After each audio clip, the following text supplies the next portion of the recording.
Good morning, everybody, and Karibu Sana. As we get into our conversations, a reminder that our live streams are up on YouTube, Facebook, and on X, and our audience on KTN, where you're tuned in to radio across the country, the region, and the world.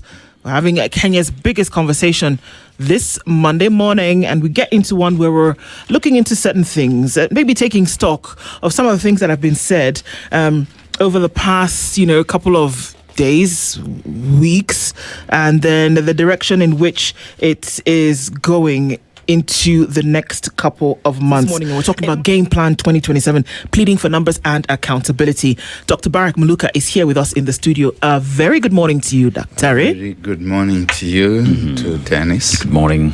You're well?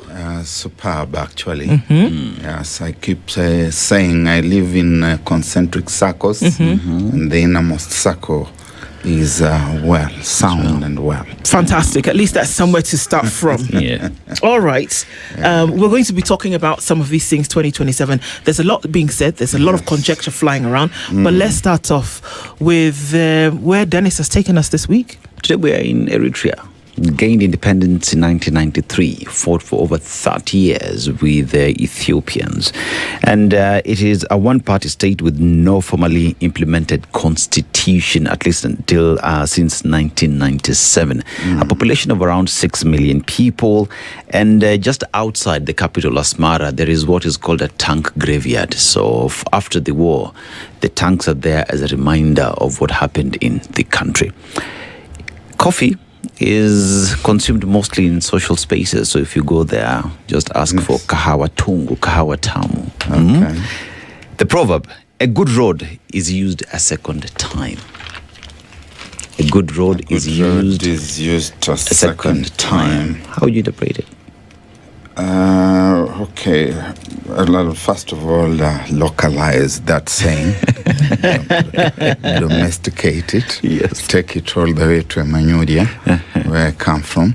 There's the saying that where the child has found a mushroom, he will keep going back. So where you have found good things, you keep going there. Or let's say you don't change a winning formula. Yeah, when I used to play football, the coach used to say you don't change a winning side. Yeah, so a good road can be traveled a second time. Indeed. The bad one will be avoided at all costs. Yes.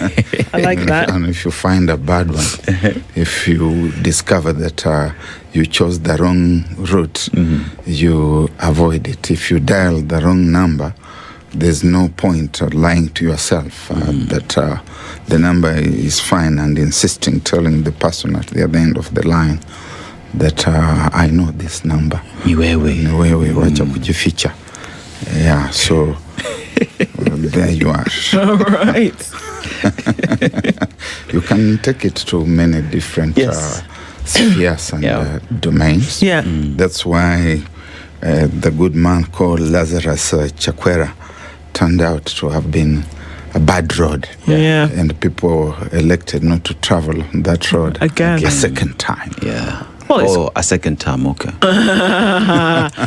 You can use Chakwera as an example, or many would say you could use another. But perhaps into this conversation, we'll then be able to find what that other road then might be.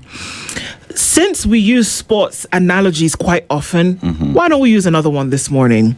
That it's really unlikely that a sports team, or even a sport that plays with a sportsman or woman in a singular fashion, will embark upon a match without a plan. That they have studied their opponent, but more than that, they've studied the science of this game that they're about to engage in. That they know that if I do this, I will get this. If I am consistent, I will then be able to achieve a certain result. But more than that, they study their opponent and they know that this is where their strength is, this is what they're likely to do, and this is what I must do then to counter it or defend my position in order to secure a win. Do we see that these kind of things are happening for 2027 when an election is in the offing? Thank you very much for that analogy. Take it a little further. Number one, you are supposed to know the opponent. virtually in everything that you do, because we live in a competitive and competing world. You should know their strengths, you should know their weaknesses, but more fundamentally, you should also know yourself, know also your strengths, acknowledge your weaknesses, and recognize the opportunities that both sides present. So when you look at 2027, my interpretation is that, one, there are two competing sides, so to speak, very broadly, that there is the current dispensation, and then there are those who would presume to want to succeed them, and that they would be eyeing one another. And so let me start with the incumbent, that there is President William Ruto, who is assembling around himself a battalion. He starts with some of those he had, but there are also some he has lost and who have become part of the opposing squad. I would presume that he probably understands them, but they would also understand him. And I think that he is tempted to understand them from the perspective that they may not have access to the kind of state resources and the wherewithal that he has. And so he's engaging them in attrition, financial attrition, one could even say. How do we explain the ongoing early campaigns? He's moving from county to county to the next county and going back to the counties where he was a few weeks ago. I think the objective is to run them out of financial steam, assuming that he has understood them very well, and expecting that they will run out of money, not out of ideas as such, but out of money to fund their own going campaigns. Because you see, the president is the state. He has the state, and like Louis XIV famously said, the state is me and I am the state. So he can convert every governance opportunity to a political occasion and use it to self-congratulate himself for both real and imagined achievements.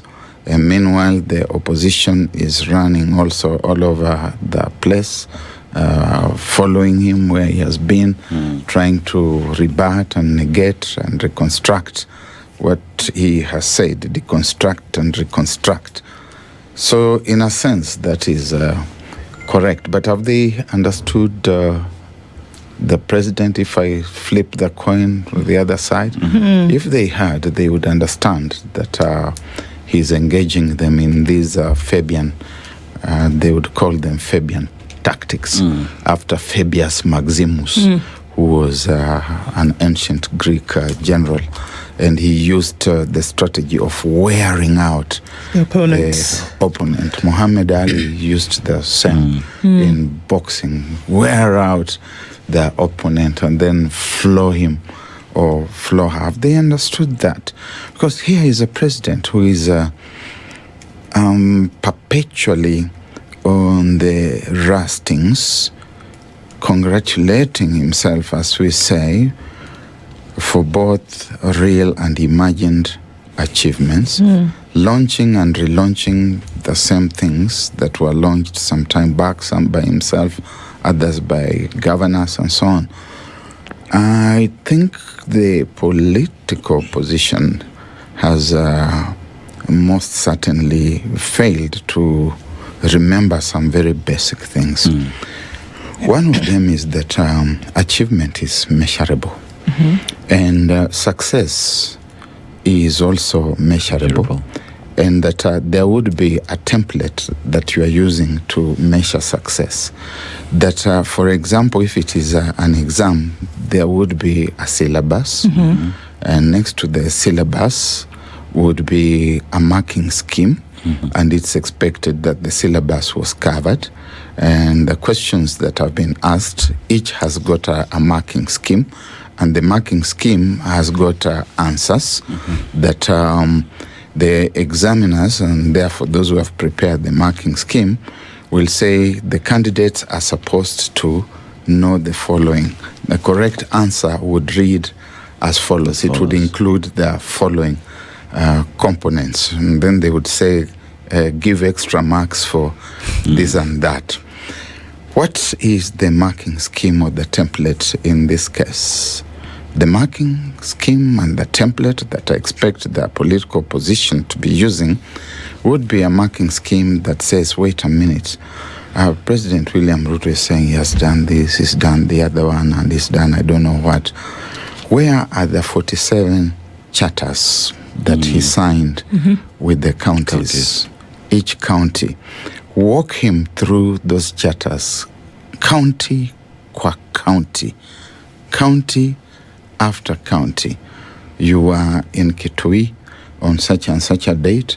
You signed a charter with the people of Kitui. You said you are going to do the following 16 things. Tick them off one box after the other. Move from Kitui, go to Makueni, come to Machakos, come to Nairobi, go to Nakuru, go to Kericho, all the way go to Uasin Gishu, West Pokot, and so on.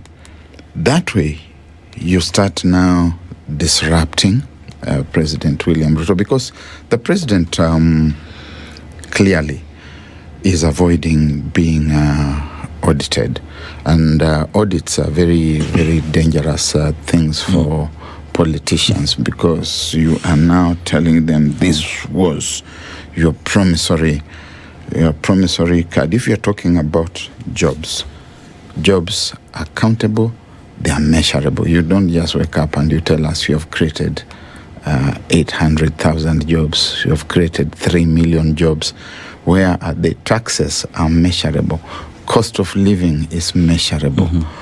Factories in Kakamega, where we were promised 3, are measurable. You can say where they are.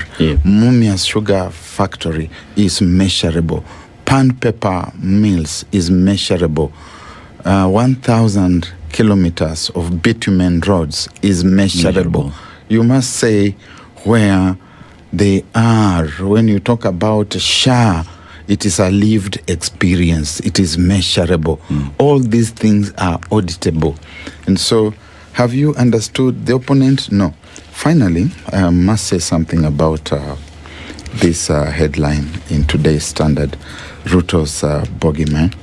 And the editors say that with Mount Kenya voting bloc seemingly defiant towards President Ruto's efforts, re-election efforts, his point men are pointing fingers at Uhuru Kenyatta, and they're accusing him of funding the opposition. Not necessarily go into the merits or demerits of that, but it would suffice to observe that this lends credence to our thinking that President William Ruto is engaging the opposition in attrition, Fabian tactics, as we have said, and he did not expect that there would be the ability of them getting funds from anywhere to match him. And if it is true, if I'm using the subjunctive, if it is true that President Uhuru Kenyatta is funding the opposition, it is probably because the Kenyatta Empire is possibly one of the very few entities that can match could match the president's deep pockets. You see, Barrack, as we talk about 2027, there's a lot that comes into play. So we talk about a population that one would say is woke. They call themselves that. A population that is asking for that is demanding that things be done a different way, constitutionalism, rule of law, and as well as a youth vote that is out there and demanding certain things. As we talk about 2027, there is all this to think about, because politics will not be played as has been played before, because you're dealing with individuals who, when you talk about share, like you've said, they will take you through the numbers and tell you, I'm sorry, but it did not work. We did not experience it. You talk about the roads you talk about. How many kilometers have you constructed? Is it factual? Again, last week numbers do not lie. There is what the president says. The economy has improved. But in the economic survey that has been released by a government body says things are not as the president is telling it. In 2027, politicians, are they looking at a changed or a different voter who's looking at things critically, or it's just an assumption that things remain the same? I think the voters are very informed, and the voters are very bold, and the voting environment is very different. Sun Tzu, the battlefield tactician from ancient China, famously said, as rule number one of war, that you do not fight the last war. If you fought the last war and you won using certain methods and certain tactics and tricks, do not assume that you are going to fight the next war the same way you fought the last war and expect to win. You are fighting in a different battleground. Even if the space is the same, the moments have changed, the times have changed, the combatants have changed, the ammunition has changed. There are so many things that have changed. If you look at today's press again, you can see one of the papers saying Kangata is saying, I will not vie on a UDA ticket in 2027 polls. And you remember that the president, when he was then a deputy president, was very laudatory of Irungu Kangata. He was talking about how he was a very truthful individual and how he would vote for him. You can see they're saying also in this space here, Ruto admits Mount Kenya headache in 2027 polls, and he hopes that he can go there and preach to them. I don't know whether it's a new gospel or the same old gospel. They say that if you are tenacious, that you could change the other person's mind and get them to do what you desire of them.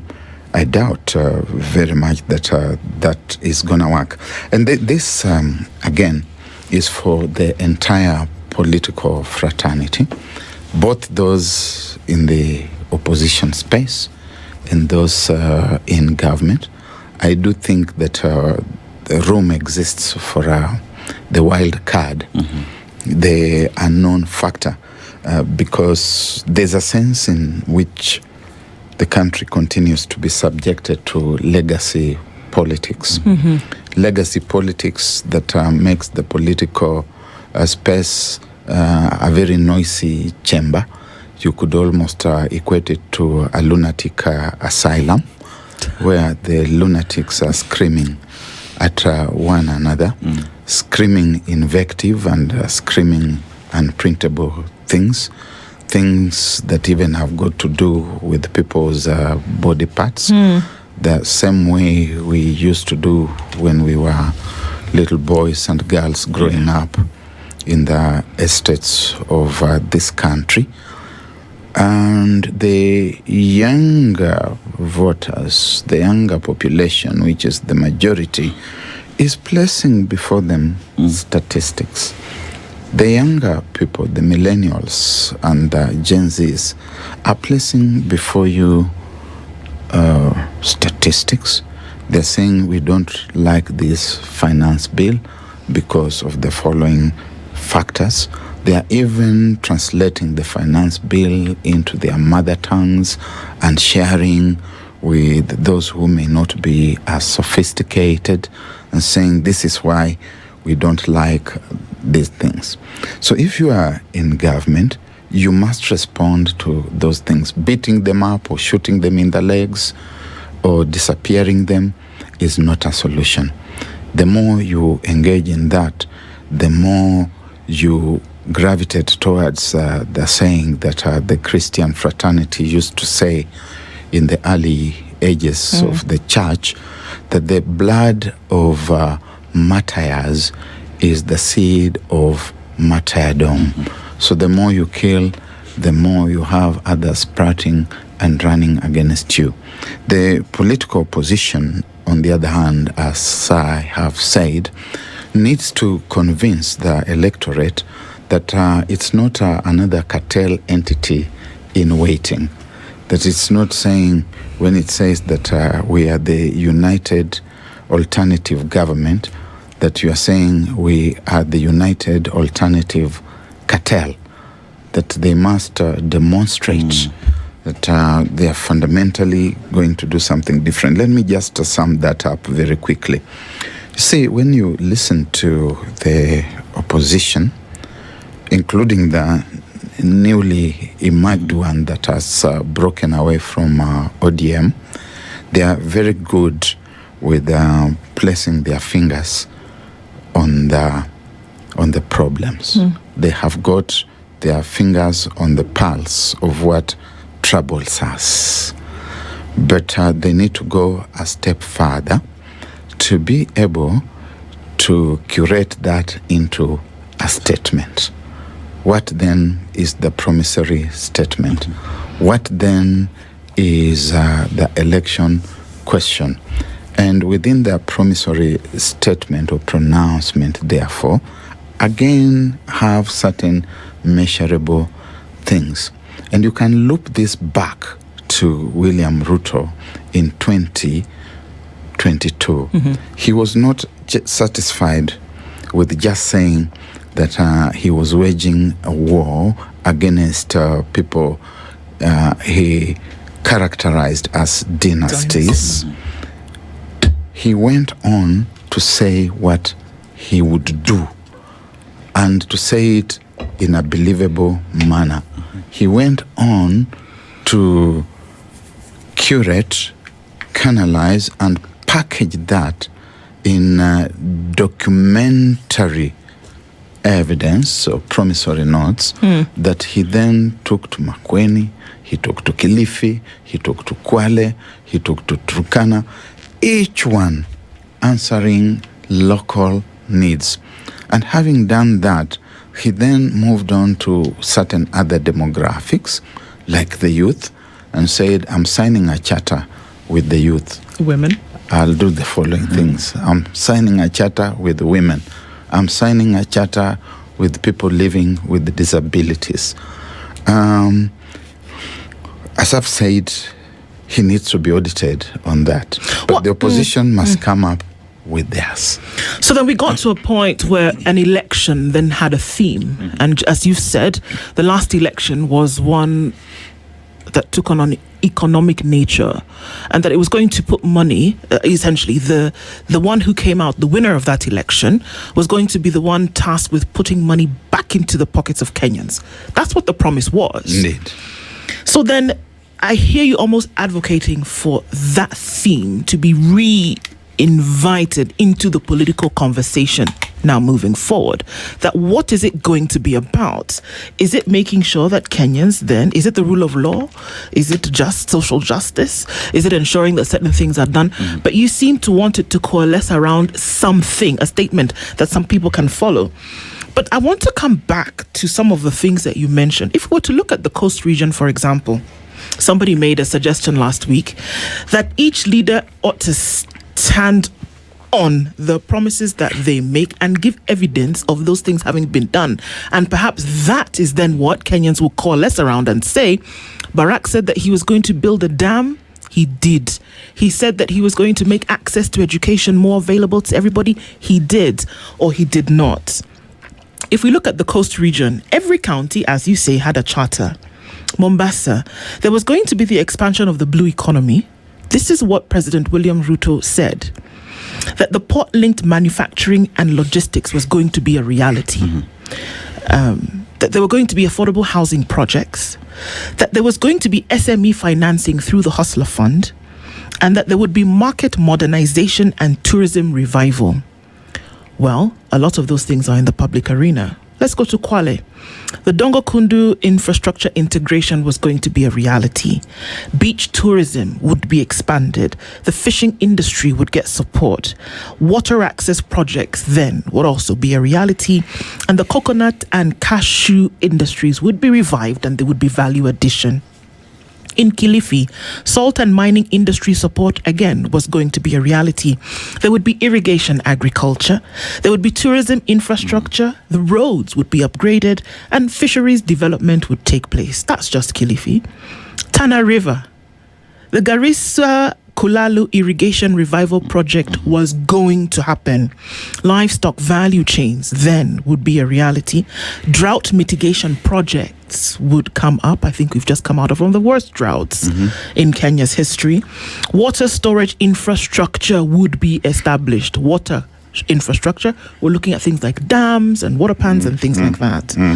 Rural road connectivity was going to happen until 80% is the number that was given. Lamu, the LAPSET corridor implementation, not idea birthing, implementation. Port logistics jobs were going to be created, fishing infrastructure, tourism investment, security and transport links. And then we'll stop in Taita Taveta, where there was going to be a formalization of the mining sector. Wildlife tourism would be expanded. Taveta irrigation schemes would be established, and road and border trade projects would happen. This is just the coast, the 6 counties of the coast. There are 41 other charters that were done, but this is the gist of those. It's good for us to say these things out loud because they were documented in terms of how they were going to happen.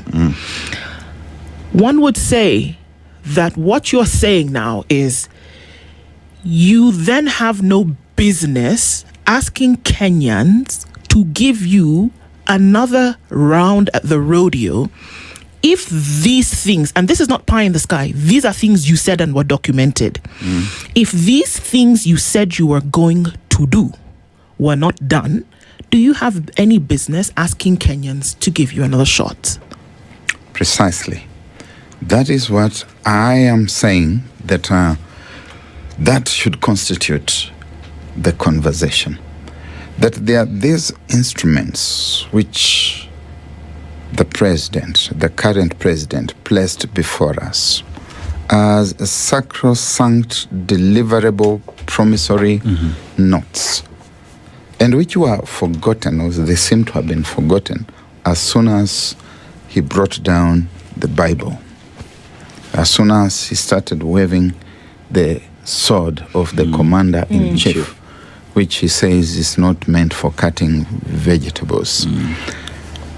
And we are saying that instead of telling people that they are very fat or very thin, instead of telling people things about gastric activities in their alimentary canal, instead of talking about people who do not go to the gym and stuff of that kind, His Excellency the President should be going back to the town halls where he went with the audit reports and juxtaposing the audit report with the promissory notes. And the political opposition should be interrogating those instead of saying things about whose ears are flying into which direction, and instead of talking about and you know, certain things may be true. I may have ears that sit in a certain way. They do not add value to the citizen's life. I may be the fittest fellow who goes to the fittest gym, or I may be the most wobbly. Those are things that are irrelevant. when you start calling people stupid, brainless, crooks, criminals, first, if you are the president and you know that somebody is a crook or a criminal, you occupy one of the most critical spaces, cause them to have their day in court, cause them to face the law. And the political opposition can also do the same. Yep. It is not enough to say things like, we are going to take William Ruto to the ICC because he killed Gen Zs. When are you going to do that? Now is good a time as any. Take his matters before the International Criminal Court. But back more to the issues that you have just walked us through a catalogue, and you promised us this. You haven't delivered. You have digressed from those promises. You seemed to have a plan, and you even called it the plan. You used the definitive article the plan. Not a plan. Not a plan. Yeah. It was the plan, and it had its 5 pillars. And from those 5 pillars, you are able to extrapolate and give us more other pillars to support the plan. But what are Kenyans saying? Kenyans are saying a president who goes to Emurua Dikir to attend a funeral, sits there for 6-7 hours, which is a very extravagant way of spending our time, because the 7 hours that the president spends there should be multiplied by the 50 million Kenyans to determine how many hours have been lost. And when you are in Emurua Dikir, the local what is he called, senator, says that they want a university in that area. On the spur of the moment, you say that I'm giving you 20 million and I will give you another 100 million next week, and within the next 2 months we will give you $1 billion so that you build a university. You move from there, you go to Ol Kalou, and the same theme comes up, and you tell the people of Ol Kalou, here is 20 million to kickstart the project. Next week, we'd like you to start building the administration block. Now, those are voodoo economics. That is what is called voodoo development. That is what Idi Amin Dada of Uganda used to do when I was a young man growing up in East Africa. That he would say, you are Dennis Aseto, now you are the governor of Central Bank of Uganda. Go print money. You go and print money. And these people have asked for a new railway line to link this Nairobi to Machakos. Start that tomorrow. We are coming here to break the ground. That is not development. That is what in biology they would call a spontaneous growth or development. Because you see, we are organized. The human being or any animal is an organized organism, a collection of systems, a circulatory system, the respiratory system, the locomotive system, and whatever other systems, the alimentation system, which seems to be their favorite conversation. Now, if you wake up one morning and there's a new system that has developed, instead of having even your 2 eyes, you have 3 new sets of eyes. That's a spontaneous development. See, And it's a Barrack, it would not get lost to communications, or rather the report that Kenyans have been giving the president. You know, you start with Gen Z, the protests that were there, and there was speaking back to the government and telling them, we do not agree with it. You come to 2025 as well. The demonstrations were there. Extrajudicial killings is something we do not agree with. But let's go even further to a letter that you wrote together with Pierre Lumumba to the president. And with that, you highlighted several things, governance and accountability. And this is what you said. The strength of a democracy is not measured by the eloquence of its leaders, but by the resilience of its institutions. And you asked him to strengthen them. We will talk about national unity, the youth question, integrity in public life. Your Excellency, leadership is not about comfort, it is about courage. The courage to make unpopular but necessary decisions, the courage to admit missteps, the courage to listen. First question, this you speaking, was this letter ever responded to? And with the issues that you raised here, how critical is it for the president to listen to the people he is serving, to give them the report, the status of how they're feeling, the true feeling on ground? Yes, some of these things that we do, the letters that we write, the articles that we put in the newspapers, the conversations that we have, some of them are in part really documentation for future generations that this was done. I think that the person to advise President William Ruto is not yet born. The person whom President William Ruto can listen to is not yet born. And that is a very huge tragedy, because even the wisest of people and rulers, including King Solomon himself, have always had counsels, and they are counsels of people who will speak to them with candor. They are not people who will tell the leader lies because they know what he wants to hear. Yeah. And so they end up with the naked king. Irungu Kangata, the governor of Murang'a County, has been praised as a very candid individual. And he has said in a very formal manner that he has got responsibility to the people, and he will not be part of the lies that are being told by the party and the leadership of the party on whose ticket he ran the last time. So when we say some of these things to His Excellency the President, we do hope that he spends a few minutes to even just peruse. Most likely he looks at the whole thing and he says, this is rubbish, tupa uko. Who are these fellows? What do they think they are to deign to speak to me and to write to me this kind of letter? Never mind that it is couched in a fairly polite and civil language.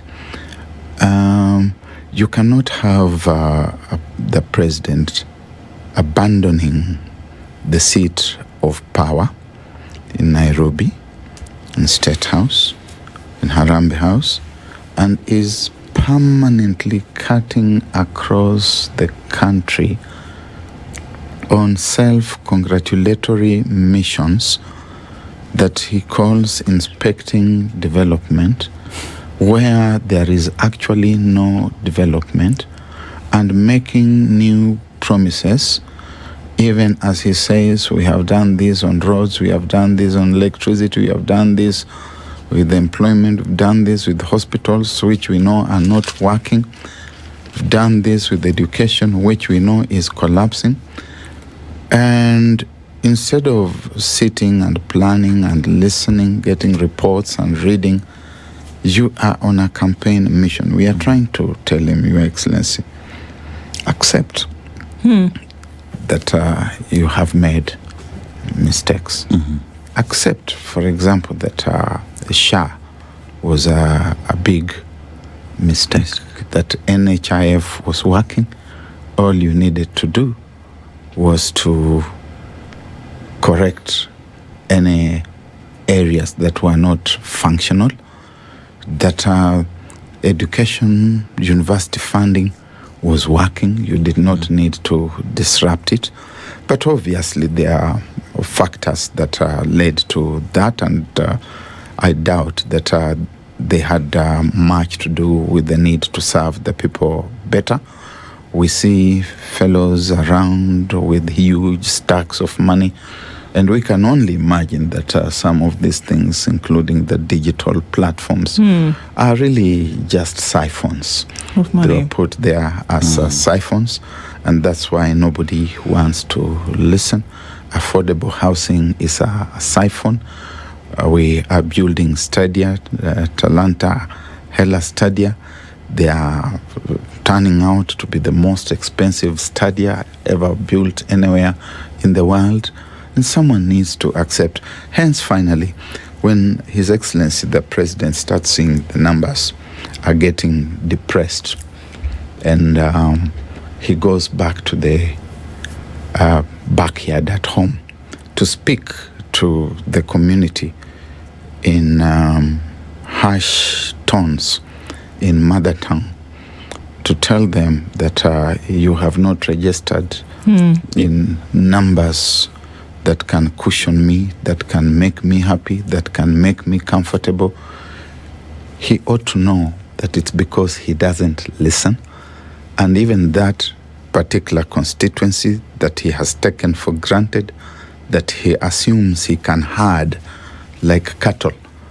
Because when you go home, if I go to Emmanudia today and start telling the people of Emmanudia to protect me, to save me, appealing to the herd instincts, appealing to the lowest of the sentiments, of the emotions among the people, that they should now come to rescue one of them because we are of the same genetic makeup.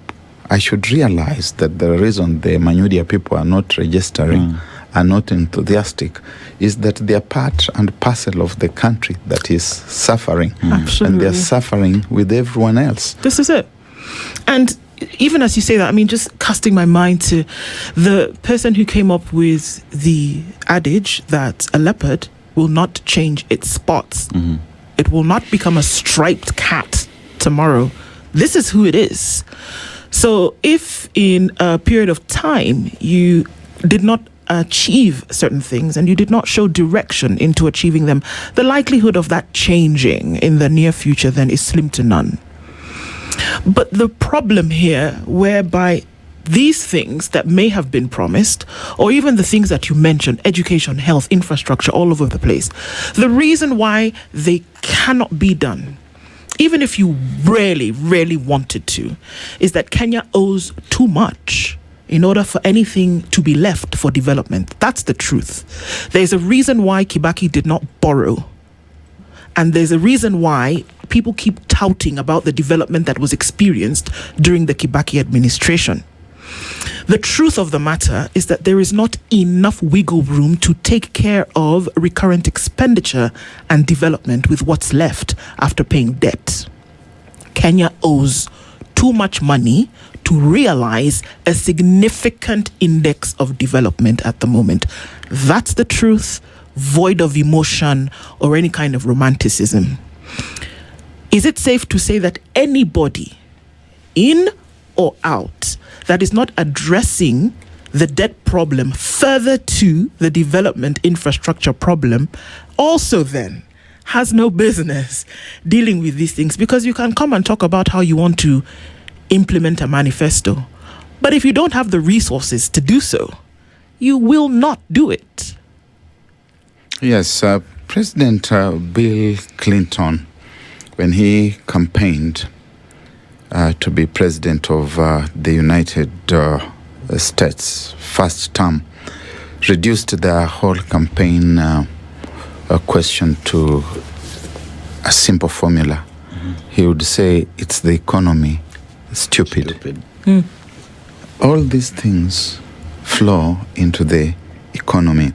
And when we talk about debt and being overborrowed, remind you that for a period of 3 or so years, I worked very closely with the gentleman who is now the Prime Cabinet Secretary, Musalia Mudavadi.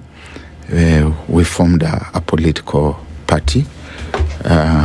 Sometimes even scholars form political parties. I told you about Chinua Achebe's People's Redemption Party. Yes. Yeah, and I flatter myself with the thinking that I walk in the footsteps of those kinds of giants and stand on their shoulders.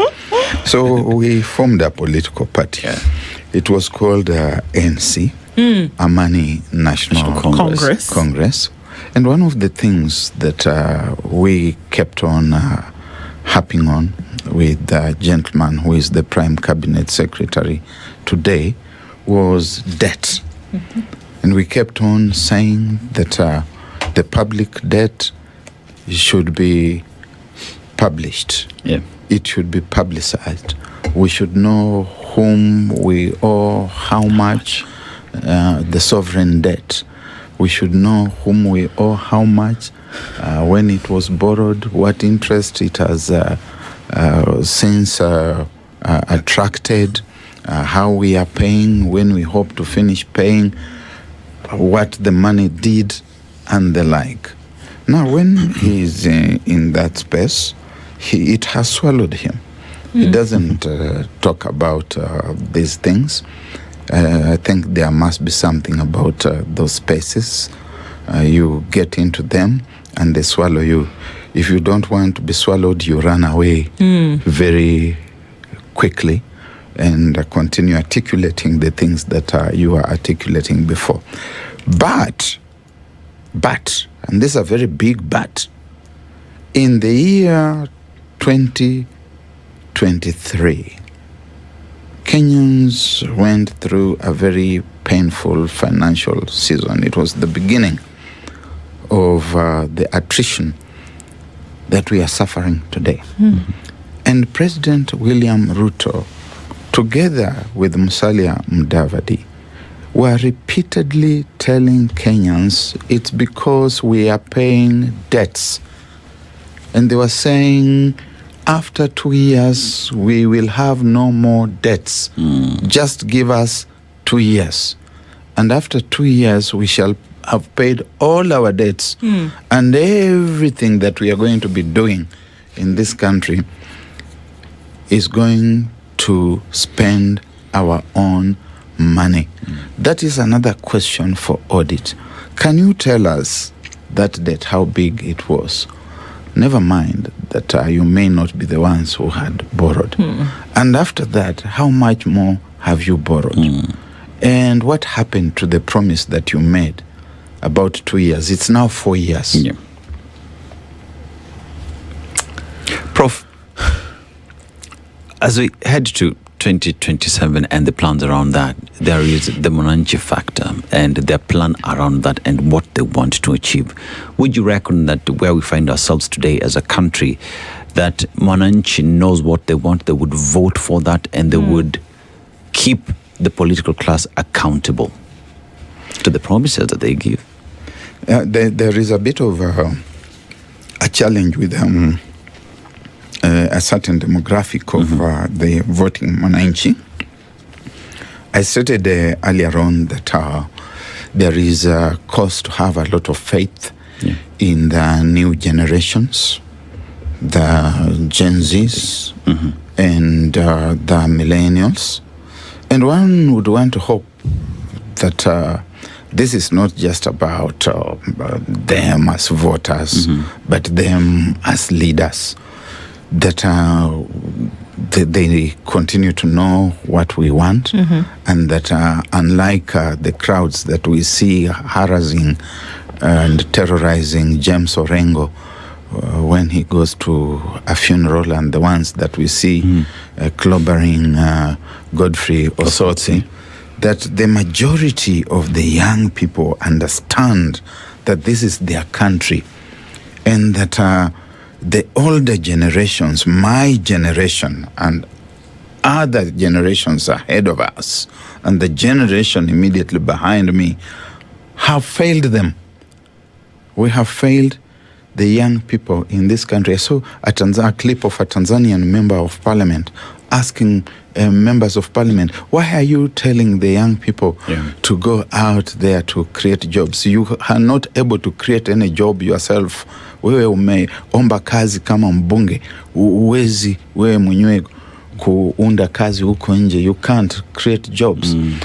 These young people must know that this country belongs to them, and it belongs to their children and their children's children. And the time is now. We have reached that vantage point where this country is either going to take off next year through a complete turnover in leadership, having new leaders, a new generation, or we are going to go the South America way. This is the point at which we must choose the path, whether we are going to become Venezuela, Colombia, Nicaragua, Guatemala, or we are going to become a modern state. And the young people should know that they can never be too young.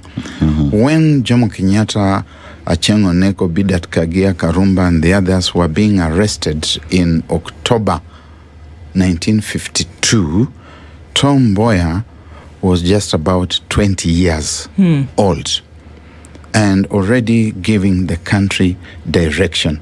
A lot of 20-year-olds in this country today are in college, in universities, and wherever. And there are others who have come out. They must understand that they can never be too young. If you are 35 and above, you are ready to become the next president of this country. And we should start casting our sights wider and further and outside the beaten path and the beaten docket and saying that these are the 6 people or the 10 people. And we're asking ourselves, so who among these people can we vote for? Come on.